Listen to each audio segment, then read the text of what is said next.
अस्सलाम वालेकुम। आप ये वीडियो adnansiyas.com से देख रहे हैं। मेरा नाम ज़ुबैदा अशरफ है। इस ट्यूटोरियल में हम स्क्रिप्ट्स के ऊपर थोड़ा सा देखेंगे कि हमारे पास स्क्रिप्ट्स क्या हैं, हम उन्हें कैसे क्रिएट कर सकते हैं। आने वाली ट्यूटोरियल्स में आप हमेशा कुछ बातों को नोटिस करेंगे कि जब भी हम कोई न्यू फाइल यहाँ पर क्रिएट करते हैं या फिर लोड करते हैं तो हमारे पास कुछ चीज़ें जो है वो सेम रहती हैं। वो हमारी स्क्रिप्ट में जो है वो सेम रहती हैं। सबसे पहले तो हमारे पास हमारा पाथ है, हैश सिंबल, एक्सक्लेमेशन साइन, और उसके बाद हमारा ये जो पाथ है ये आप देखेंगे कि हर स्क्रिप्ट में ये कॉमन रहेगा। इस तरह से और भी कुछ चीज़ें हैं, जैसे कि मैंने यहाँ पर अगर कुछ कमेंट्स डिफाइन किए हुए हैं तो ये तमाम चीज़ें जो हैं मेरी स्क्रिप्ट में सेम रहेंगी। इसके अलावा यहाँ पर ये ऊपर वाली सारी चीज़ें तो मेरे पास सेम रहेंगी, मैं जैसे जैसे आगे आने वाली स्क्रिप्ट्स में जाऊँगी। इसके अलावा यहाँ पर मेरे पास मेन फंक्शन है, डेफ मेन। जैसे हम दूसरी प्रोग्रामिंग लैंग्वेजेस पढ़ते हैं तो हमारी जो प्रोसेसिंग होती है वो मेन से स्टार्ट होती है, तो ये चीज़ भी जो हमारे पास वो है कॉमन रहेगी। और साथ ही ये एंड में हमारे पास एक लाइन ऑफ कोड लिखा हुआ है जो हमारे इस मेन फंक्शन को एंड कर रहा है। ये हमारे पास एक बहुत ही नेसेसरी लाइन ऑफ कोड है जो कि लाइन नंबर 8 में लिखा हुआ है, और ये हमेशा जो है वो हर स्क्रिप्ट में कॉमन रहेगा। इसको हम चेंज नहीं करेंगे क्योंकि यहाँ पर हमारा मेन फंक्शन एंड होता है जहाँ से मेन फंक्शन को कॉल जाती है। अगर मैं सिंपली इस प्रोग्राम को रन करती हूँ तो मेरे पास आउटपुट में आ जाएगा this is the syntax.py file. अगर मैं इसको रन करूँ तो आप देखें कि मेरे पास यहाँ पर कंसोल में प्रिंट हो गया है this is the syntax.py file. हम जरा थोड़ा सा इसको मॉडिफाई करते हैं कोड को।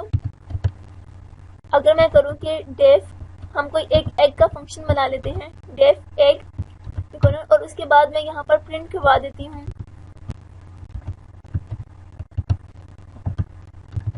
कुछ भी एग, हम यहाँ पर प्रिंट अगर करवा देते हैं। अब जब मैं इस प्रोग्राम को और यहाँ पर मैं इसको डिफाइन कर देती हूँ कि यहाँ पर एग के फंक्शन को कॉल चली जाए, ठीक है। अब जब मैंने इसको यहाँ पर डिफाइन कर दिया और जब मेरी प्रोसेसिंग मेन से स्टार्ट होगी तो ये एग का फंक्शन कॉल होगा और मेरे पास यहाँ पर आउटपुट में एग भी प्रिंट हो जाएगा। अगर मैं इसको रन करती हूँ, ठीक है, मुझे इसी को ही रन करना है। ये हमें कुछ एरर शो कर रहा है कि indent does not match outer indent level, ठीक है, मतलब कि हमें इंडेंट को यहाँ पर मैच करना होगा, ठीक है। हम यहाँ पर इसको जरा थोड़ा सा डिबग करते हैं, ठीक है। अब हम इसको रन करते हैं।